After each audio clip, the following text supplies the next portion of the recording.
Natural disasters and tragedies understandably generate huge increases in people experiencing depression and anxiety, as well as an acute form of anxiety called post-traumatic stress disorder, PTSD.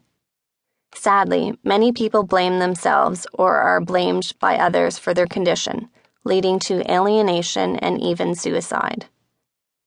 More importantly, the numbers numb us to the fact that depression and anxiety can cause suffering in very real people. There are many kinds of depression. Major depression.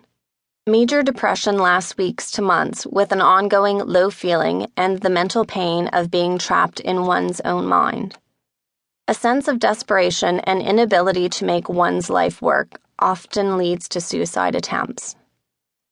Other symptoms, including reduced energy, reduced concentration, and an inability to complete projects or even basic tasks. Hypnosis can work on the symptoms, plus the underlying causes, which may be biochemical due to life changes, past problems, or trauma. Dysthymia. A depression that's chronic and long-lasting is called dysthymia. Although its symptoms aren't as severe as major depression, it still keeps a person from functioning normally. Sufferers may feel low most of the time, but are still able to work and function within their family and relationships. Bipolar disorder. A depressive illness, once called manic depression.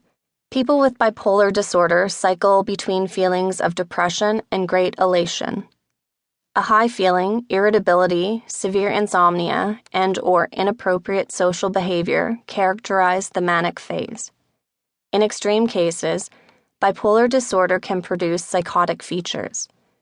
Evidence shows that bipolar disorder, like many other forms of depression and psycho-emotional disorders, may be largely inherited. Bipolar disorder often responds well to medication, and psychotherapy is also helpful. Postpartum depression. Postpartum depression is linked to extreme hormonal changes that occur after a woman gives birth.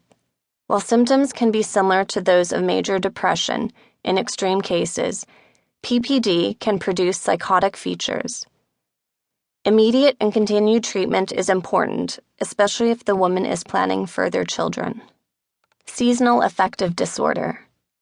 Seasonal affective disorder, SAD, is prevalent during the winter months when there is reduced sunlight, especially in the more northerly environments of North America and Europe.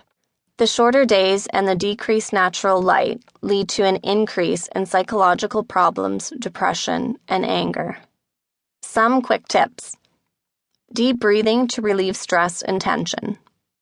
This easy exercise can help you feel less stressed, more centered, and ready to move forward. I've also included more exercises on improving your mindset in Chapter 5. 1. Stand and place your palms against your belly, just below your navel. 2. Take a deep breath and feel that breath travel down to the very bottom of your lungs and touch the top of your stomach. 3. Ask yourself, without fear, what your inner mind and body have to say. 4. You don't have to act on it, but let your inner mind or instincts tell you what you're feeling, what you desire, need, or fear. 5. Now feel the energy or power that comes from acknowledging this deep feeling, desire, need, or fear. Developing a more positive mindset. There are many simple things you can do for yourself each day to feel better. Below is a list of things to help you develop a more positive mindset. Consider posting this list somewhere where you can see it, as a regular reminder to yourself to be more positive. Develop and nurture positive statements about your body, mind, and spirit. Work from a positive frame of reference. Always keep self-suggestions positively based. Work on your self-image, self-esteem, self-confidence, and outlook on life. Encourage healthy eating patterns, reducing caffeine and sugar while increasing water intake.